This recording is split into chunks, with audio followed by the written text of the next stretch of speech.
Des militaires en renfort des policiers et des gendarmes. En Saône-et-Loire, on n'a pas vu cela depuis la fin de la Seconde Guerre mondiale. Ils sont ainsi 27 militaires à être déployés sur le département. Leur objectif, protéger les sites sensibles.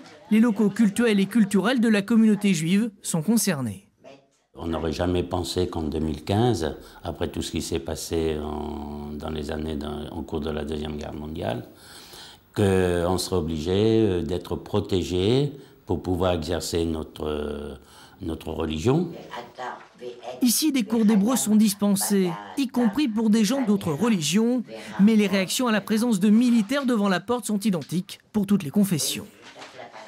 Pas peur, mais bon, on sent l'inquiétude quand même un petit peu partout. Hein. Ça me rassure, mais surtout ça m'inquiète qu'on doive en arriver là. Pour la sécurité du pays, moi je voudrais que prôner à tout prix, coûte que coûte, la fraternité entre les peuples, entre les hommes et entre les religions, et je voudrais y croire encore.